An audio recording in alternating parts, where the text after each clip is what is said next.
সাকিব আল হাসান, আমাদের দর্শকদের মধ্যে একটা বিপুল অংশ সেটি আজকে আপনার সঙ্গে কথা হচ্ছে বলে না, এই গত নভেম্বরের পর থেকে এই ৭ মাসে আমরা অনেক আ লেখালেখি করেছি, লেখালেখি পড়েছি, লেখা দেখেছি। একটি বিষয় বারবার সামনে আসছে আপনার নিষেধাজ্ঞার বিষয়ে, যে আপনার নিষেধাজ্ঞাটা কি আসলে বোর্ড বা বোর্ডের সাথে আপনার কোন রকম গন্ডগোল, পাপন ভাইয়ের সাথে আপনার কোন ব্যক্তিগত পছন্দ অপছন্দ, অথবা বোর্ড ইচ্ছা করলে ব্যাপারটাকে আরেকটু ভালোভাবে ট্যাকেল করতে পারত কিনা, আ বোর্ড এটার ক্ষেত্রে তার ভূমিকা ঠিকমতো পালন করেছে কিনা, নাকি আসলে আপনাকে আলাদা করে মানে জি। অ্যান্টি করাপশন ইউনিট যারা আছে ওরা কিন্তু একদম ইন্ডিপেন্ডেন্টলি কাজ করে। যদিও ওরা আইসিসির আন্ডারে, বাট হুম, ওদের কিন্তু আইসিসিও ওদেরকে কিছু বলতে পারে না। সো ওদেরকে ওরকম ভাবে মানে স্বাধীনতা দিয়ে দেয়া হয়েছে ওদের কাজ করার জন্য। হুম। সো এরকম যাদের ধারণা আছে কিংবা চিন্তা আছে, আমার কাছে মনে হয় যে এরকম ধারণা না করাই ভালো। সাকিব আল হাসান, আপনার সম্পর্কে আরেকটি অনেক বড় আগ্রহের বিষয় যে আপনি কি এখন মার্কিন যুক্তরাষ্ট্রের নাগরিক, বা আপনি কি মার্কিন যুক্তরাষ্ট্রে থেকে যাওয়ার ব্যাপারে চিন্তা করছেন, বা আপনার কি এরকম কোনো ইচ্ছা আছে যে যখন আপনি খেলা থেকে রিটায়ার্ড করবেন আপনি মানে মার্কিন যুক্তরাষ্ট্রের জাতীয় সঙ্গীত গাইতে গাইতে ওইখানেই থেকে যাবেন, এরকম কোনো ইচ্ছা কি আপনার আছে? বাংলাদেশের জাতীয় সঙ্গীতটা অনেক বড়। সো ওইটার পরে আসলে অন্য কোনো জাতীয় সঙ্গীত মুখস্থ করা হবে বলে আমার মনে হয় না। জাতীয় সঙ্গীত গাওয়া হবে না ফর সিওর। আচ্ছা। আ আর যেটা থাকার বিষয়, আসলে আমি যেটা বললাম যে আসলে ফিউচার আমি খুব বেশি একটা দূরের প্ল্যান করিনি। এবং কখনো করতে চাইও না। আমি হুম, এখন বাংলাদেশে হ্যাপি আছি, হুম, খুশি আছি, সুখে আছি। মানে যত ধরনের ফ্যাসিলিটিস দরকার সব আমার কাছে আছে। আমি কেন অন্য জায়গায় যাব? সো এরকম কোনো ইচ্ছা আমার মানে নেই। আপাতত তো নেই। হুম, আমার ধারণা ভবিষ্যতে আসার কোনো সুযোগ নাই। সো আমি যেটা বললাম যে হ্যাঁ, এখন তো একটা সিচুয়েশন এর কারণে আসা হয়েছিল এবং একটা সিচুয়েশন এর কারণে এই আসলে থাকা। বাট এর আগে আমি কোনোদিন এতদিন আসলে থাকা হয়নি। সর্বোচ্চ মনে হয় ২০ থেকে ২৫ দিন থাকা হয়েছে। এবার হুম, অলরেডি ১.৫ মাসের বেশি হয়ে গেল। হুম, আরো হুম, কতদিন থাকবো আমি জানি না। হুম, বাট অবশ্যই মিস করি। সবসময় মিস করি। চেষ্টা থাকবে যেন যত তাড়াতাড়ি পারি দেশে ফিরে যেতে।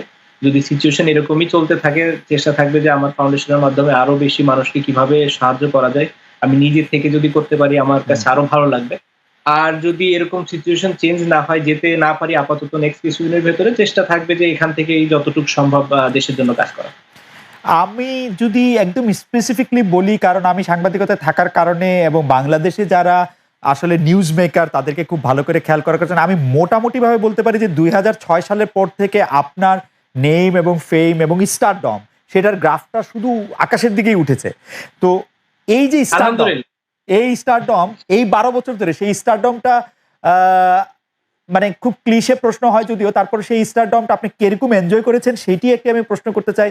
কখনো কি মনে হয়েছে যে মানে একটু ভাই আমার একটু প্রাইভেট লাইফ দাও, ওরকম আমি আর পারতেছি না? মানে এক সিঙ্গেল সেকেন্ডের জন্য মনে হয়নি। আচ্ছা, আচ্ছা, আচ্ছা। মানে আপনি আমি এইটা আপনি এনজয় পুরাপুরি করেছেন। হ্যাঁ, পুরাপুরি এনজয় করেছি এবং আ মানে এই ১০-১২ বছর আপনি যেটা বললেন, মানে I had my best time. হ্যাঁ, হয়তো আরো আরো বেটার টাইম সামনে অপেক্ষা করছে। বাট এই ১২ বছর আমি ফুল এনজয় করেছি। মানে সব দিক হুম। থেকে। আ so I had a good time. আমি এবং যদি ১ সেকেন্ডের জন্য মনে হয়নি যে আমার প্রাইভেট লাইফ দরকার, মানুষ কেন ইয়ে করছে। আ মানুষ যেটা করছে সেটা মানুষ করবে। এটা খুবই নরমাল এবং খুবই স্বাভাবিক। এবং আমি এনজয় করেছি সেটা। আসলে এনজয় করার একটা বড় কারণ হচ্ছে যে অনেক বড় একটা ফ্যান বেস, আ মানে একটা গ্রুপ আছে কিংবা মানুষরা আছে যারা চায় যে আমি অনেক বেশি ভালো পারফর্ম করি এবং দেশের জন্য অনেক বেশি বা সাকসেস নিয়ে আসি। যেটা আমাকে সবসময় আসলে ইন্সপায়ার করে অনেক বেশি। আমি একটু ড্রেসিং রুমের প্রসঙ্গে আসি। আমার সাথে যখন আপনার কথা হয়েছিল লম্বা কথাটার সময় আরকি, সেই লম্বা কথার সময় জি, আপনি আমাকে বলেছিলেন যে আপনি ইমোশনটা দেখাতে চান না। কারণ হচ্ছে যে কারণ ইমোশন পাবলিক করা একদম বাধ্য না হলে, বা আপনি মুশফিকের সাথে সেই ঐতিহাসিক আপনাদের কান্নাকাটির ছবি সেটা আবার পরে আপনি ব্যাখ্যা দিয়েছেন। আপনি মুশফিককে তুলতে গিয়ে পরে আপনি সে যান, কিন্তু আপনাকে খুব বেশি ইমোশন শো করতে আমরা আসলে খুব বেশি দেখি নাই। আ কিন্তু আপনি আমাকে বলেছেন যে অনেক সময় এরকম হয় যে আমি ড্রেসিং রুমে গিয়ে আমার ব্যর্থতা বা দলের কোনো খারাপ অবস্থার মধ্যে হাতের গ্লাস মানে জাস্ট হাতের মধ্যে গ্লাস চেপে আপনি সেটিকে ভেঙে ফেলছেন, এরকম ঘটনা একাধিকবার ঘটেছে। এটা আসলে যে এশিয়া কাপের ফাইনালটা ওই ম্যাচটাই আসলে বা ওই যে যখন আমাদের লাস্ট ওভারে আর কি ৬ বলে ৯ রান লাগে জি, ২০১২ এশিয়া কাপ, জি। আসলে ওই ওই দিনের ঘটনায়। এছাড়া চেষ্টা থাকে যে মানে একদমই না শো করতে, বা যেহেতু এখন স্পেশালি আরো বেশি senior player of hmm, hmm. Young player যারা আছে, তারা তো আসলে বা আমাদেরকে অনেক সময় দেখবে যে আসলে আমাদের কোন জিনিসটা ঠিক কি ভুল। তো আমরা যদি বাই মিস্টেকও একটা জিনিস ভুল করি, ওরা কিন্তু ওই ভুল জিনিসটা একটু দেখলো। শিখুক না শিখুক ওটা পরের জিনিস। আমরা ব্যাড এক্সাম্পলস দিতে আসলে চাই না। তো চেষ্টা থাকে যে ওই সময়টা কিভাবে কত বেশি নরমাল ওয়েতে থাকা যায়। হ্যাঁ, আমি যখন হোটেল রুমে আসলাম, দেন আমি আমার মানে নিজের রাগ নিজের উপর যত ইচ্ছা ইয়ে করলাম। বাট ড্রেসিং রুমে চেষ্টা থাকাও মানে আমি সিউর অনেকেই চেষ্টা করে এরকম যে না শো করতে, যে আসলে সিচুয়েশনটা এরকম ছিল, আমি এরকম করতে পারতাম, এরকম মিস্টেক করছি, আমি ভুল করছি।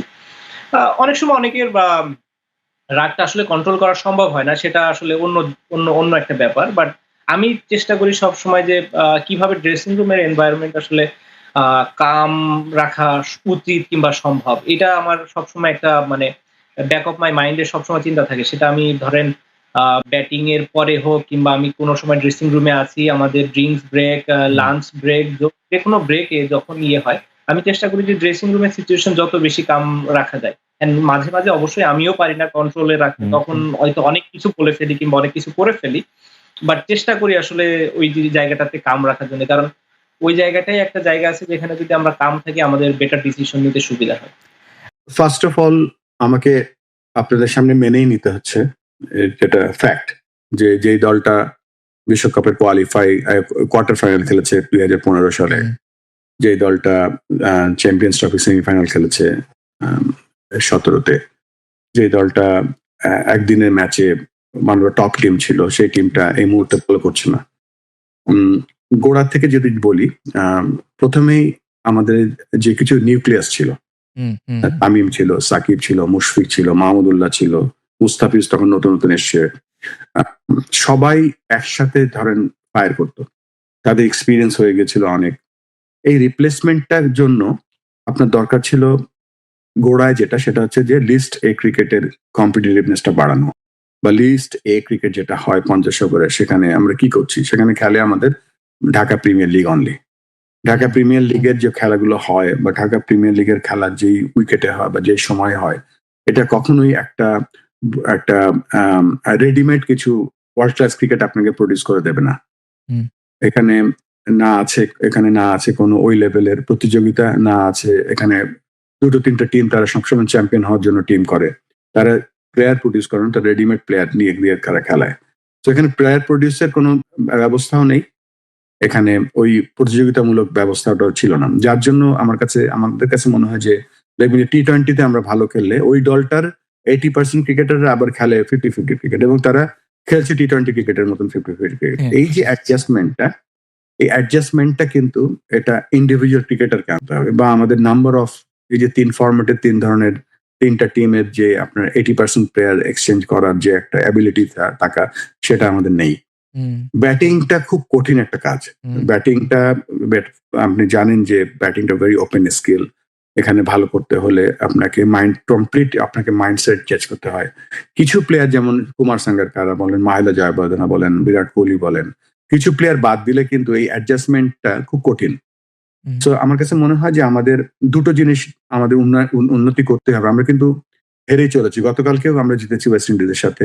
কিন্তু জিতলেও কিন্তু অত কনভিনসিং মানে না, কনভিনসিং হয়তো রানে দেখতে মনে হবে, কিন্তু উইকেটে ফেভার পেয়েছি আমরা। হুম, আমরা হোমের অ্যাডভান্টেজ পেয়েছি আমরা। আমরা ওয়েস্ট ইন্ডিজ এই মুহূর্তে একটা ওয়ার্ল্ড ক্লাস, একটা ওয়ার্ল্ড বেস্ট টিমও না। হুম, সো এটাই একটা বড় সর্বোচ্চ সাফল্য না। আবার আফগানিস্তানের সাথে যে ৩টা ৫০ ওভারে খেলা হেরেছি, ১ম ম্যাচটা বাদ দিলে আমরা ২টো ম্যাচ বাজে ক্রিকেট খেলেছি। হুম, তো আমাদের কিন্তু এখানে মেনেই নিতে হবে যে we are not declining, we have declined. এখন হয়তো আমাদেরকে সামনের দিকে এগিয়ে যেতে হলে our batters needs to perform. আমাদের বড় দেখেন, আমি তো জানি না কবে আমরা লাস্ট ওয়ানডেতে সেঞ্চুরি করেছি আমাদের ক্রিকেটার। তো এটা আমি খুব মন দিয়ে রিসার্চ করছিলাম কিছু জিনিস, যে আপনি যদি ৫০ ওভারের ক্রিকেটের টপ ৪২টা ব্যাটসম্যান দেখেন, সেখানে ২টো ব্যাটসম্যান বাংলাদেশের আছে ৪২টা ব্যাটারের মধ্যে। একজন ৩২ নম্বর বা ৩৩ নম্বর এরকম জায়গায় আছে। হুম, তো জি, ওয়ের ইজ ইউর টপ 10 ব্যাটারের একটা ব্যাটারও নেই। সো অ্যানালাইসিস বলে দিচ্ছে নেই, পারফরমেন্সে বলে দিচ্ছে নেই, বাট প্রক্রিয়া যদি আমরা না শুরু করি, আমি পার্ট অফ ইট। আমি যদিও বোর্ডের প্রেসিডেন্ট, আমি কোনো কিছুতে ইন্টারফেয়ার করি না, কোনো সিলেকশনে ইন্টারফেয়ার করি না, পারফরমেন্সের পরে হ্যাঁ ভালো খারাপও বলি না, কেন আমাদের ক্রিকেট বোর্ডে 23টা ডিপার্টমেন্ট আছে, cricket operation just one of them. তারপরেও অ্যাজ এক্স ক্রিকেটার আমার কাছে মনে হয় যে আমরা we are not playing good cricket in one day cricket. খেলতে হলে আমাদের bowling is fantastic, fielding is wonderful, running between the wicket. আপনি গতকালকে সোহান যে উইকেট কিপিং করলাম, এই ধরনের কিপিং, এই লেভেলের কিপিং, এই প্রেশার ম্যাচ, এই ধরনের কিপিং দেখা সম্ভব। এই ক্রেডিটটা আমি তো প্লেয়ারদের দিতে চাই, তবে আমাদের একজন অফকোর্স একজন ট্রেনার আছে অস্ট্রেলিয়ান, নেথান কেলি। ওর যে ট্রেনিং বা ও যে অ্যাজ এ ট্রেনার ও যে ধরনের কাজ করে, আমার মনে হয় আরেকটা জিনিস আমরা মিস করে যাচ্ছি, সেটা হচ্ছে আমরা one of the finest running between the wicket team. এখন দেখবেন কি সুন্দর রানিং করে আমাদের team, but cricket skill I think we need to develop. আমাদেরকে ক্রিকেট স্কিল, কিভাবে ইনিংস বড় করতে হয়। 50 ওভারের ক্রিকেটে 90 বল খেলে যদি আমরা কেউ 50 করি, this is not a great innings. ওই যে আপনি বলে দিয়েছেন যে কোয়ালিটি অফ ক্রিকেট, ঘরোয়া ক্রিকেট এবং ইন্টারন্যাশনাল ক্রিকেটের, আপনি যখন এই দেশে যখন নিউ সাউথ ওয়েলস আর ভিক্টোরিয়া খেলে যে লেভেলের ইন্টেন্সিটি থাকে, সেটা কিন্তু বাংলাদেশ, শ্রীলঙ্কা ওডিআই যখন হয় কাছাকাছি ইন্টেন্সিটি থাকে। তো আমাদের যখন ক্লাব ক্রিকেট হয়, ক্লাব ক্রিকেটের ইন্টেন্সিটি কি এরকম থাকে? থাকে না। সো একটা ছেলে ডোমেস্টিক ক্রিকেটে ভালো করছে, কিন্তু ইন্টারন্যাশনাল ক্রিকেটের সাথে যে একটা গ্যাপ আছে, সেই গ্যাপটা কিন্তু দেখার জন্য যারা প্লেয়ারদের সিলেক্ট করে, সিলেক্টরদের বলবো তাদের চোখটা আরো তীক্ষ্ণ হওয়া উচিত। যারা কোচিং করাচ্ছে এই লেভেলে, তাদের চোখটা আরো তীক্ষ্ণ হওয়া উচিত যে ইন্টারন্যাশনাল লেভেলে দেখেন, হয়তো ঢাকা লিগ বা আমাদের ডোমেস্টিক ক্রিকেটে প্রত্যেক ওভারে একটা করে লুজ বল পাই, এবং ইন্টারন্যাশনাল ক্রিকেটে কিন্তু 3-4 ওভার পর একটা লুজ বল আসে। এই যে সিলেকশন অফ দ্য বল বা একটা শট খেলার, একটা বলের একটা ড্রাইভ, একটা শট খেলার যে আপনার অনেকগুলো অপশন থাকে, যে আমি কাভার ড্রাইভ খেলতে পারি, আবার মিড উইকেটে খেলতে পারি, আবার কাভার উপরে খেলতে পারি, সফট খেলতে পারি, হার্ড খেলতে পারি। এই যে অপশনগুলো, এটা কোচের কাজ তৈরি করা। যে কোচ দেখবে যে এ কি ওই ওই ওই ওই ওই একটা বলকে কয়েকভাবে খেলতে পারে, তখন সে ওই যে লুজ বলগুলোকে সে মারবে এবং যে ভালো বলকে সে লুজ বল বানাবে।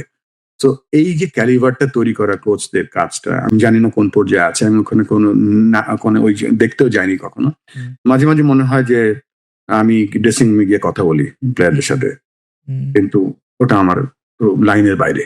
আমার আন্ডারস্ট্যান্ডিং এ কিন্তু কিছু উপদেশ দিতে পারি, আপ টু দেম, তারা নিল না, they are professionals, but I can see there are some improvement areas. আপনি খুব সব থেকে ভ্যালুয়েবল কোশ্চেন করেছেন আজকের এই পডকাস্টে, ওয়ান অফ দেম। কেন বলছি যে আমার কাছে মনে হচ্ছে যে বাংলাদেশের সব থেকে বড় প্রবলেম না, মানে সব থেকে বড় অপরচুনিটি, সেটা হচ্ছে যে জেলা যে 64টা কোচ বললেন, আমার প্রথম কাজ ছিল তাদেরকে দেখা এবং তাদের যে ট্র্যাক রেকর্ড দেখলাম, ম্যাক্সিমাম কোচ যারা, তাদের কোয়ালিফিকেশন প্রশ্নবিদ্ধ, অ্যাপয়েন্টমেন্ট ছিল রাজনৈতিক অ্যাপয়েন্টমেন্ট ম্যাক্সিমাম, তাদের রিপোর্টিং ঢাকাতে কি হচ্ছে কেউ জানে না, তারা কি কাজ করে, তাদের নিজস্ব একাডেমি আছে, আবার তারা জেলা কোচ। এই যে কনফ্লিক্ট অফ ইন্টারেস্ট, প্রথম যে কাজটা করেছি বা করার চেষ্টা করেছি, আমি গেম ডেভেলপমেন্টের যিনি এখন দেখাশোনা করছে হাবিবুল বাশার, তার সাথে বসে আমার কাছে আমি বলেছি, দেখো এই জেলা কোচরাই হচ্ছে আমাদের চোখ এবং কান, বিসিবির চোখ এবং কান হচ্ছে জেলা কোচ। তো প্রথম যে কাজটা করলাম, পাবনাতে 8টা জেলার, রাজশাহী বিভাগে 8টা জেলা আছে, সেই জেলা কোচদেরকে এবং বিভাগীয় কোচদেরকে, আমাদের ঢাকাতে বেশ কিছু ভালো কোচ এডুকেটর আছে, যেমন সোহেল ইসলাম, সুরু ভাই, দীপু রায় চৌধুরী ভাই, সো এই ধরনের, যেমন মোহেরাব হোসেন, তুষার ইমরান, এদেরকে নিয়ে গিয়ে জেলা কোচগুলো এডুকেট করার চেষ্টা করলাম যে কিভাবে তারা ট্যালেন্ট সার্চ করবে উপজেলাতে গিয়ে। তো সেটা করেছিলাম পাবনাতে, রাজশাহীর জন্য সেটা করেছিলাম, বরিশালে সেটা করেছিলাম, খুলনাতে সেটা করেছি, চিটাগাঙে এবং সিলেটে মিলিয়ে। তো আউটকামটা হচ্ছে যে ম্যাসিভ কাজ করতে হবে ওই জেলা কোচদের পেছনে। তাদেরকে যদি আমরা এডুকেট না করতে পারি, বা তাদেরকে যদি দেখেন, একটা সাধারণ মানুষের চোখ আর কোচের চোখ কিন্তু এক না। ওয়াসিম আকরামের যে উত্থান, সেটা কিন্তু জাভেদ মিয়াঁদাদ নেটে দেখেছিল যে এই ছেলেটা জোরে বল করে, এর নেক্সট নিউজিল্যান্ড ট্রিপে নিয়ে নেই। এই যে চোখ বা বোঝার যে ব্যাপারটা, তা দেশব্যাপী আমাদের এই চোখ যদি আমরা ডেভেলপ না করি, কিছু হবে না। Absolutely. আর ওই জায়গাটাই আমরা মেন ফোকাস করছি। সো এই যে আমরা ডেভেলপমেন্ট কনফারেন্সটা করছি, এটা একটা মূল কারণ যে তাদের রোলটা কি হওয়া উচিত, তাদের কি তারা কি তাদের কাছে কি এক্সপেক্ট করছি আমরা, এবং তাদের কাছে যেটা চাচ্ছি আমরা তাদেরকে কতটুকু দিতে পারছি, হুম। এই কাজটা আমরা শুরু করতে যাচ্ছি। এবং এটা যদি না করতে পারি, আপনি শুধুমাত্র এই বিকেএসপির উপরে নির্ভর করে বা অটোমেটিক ট্যালেন্ট সার্চের উপরে নির্ভর করে আপনি ওই যে ভাইয়া বলছিল যে ওই যে গ্যাপটা between domestic cricket versus international cricket সারা জীবন রয়ে যাবে এবং রয়ে আছে। So we have to close this gap.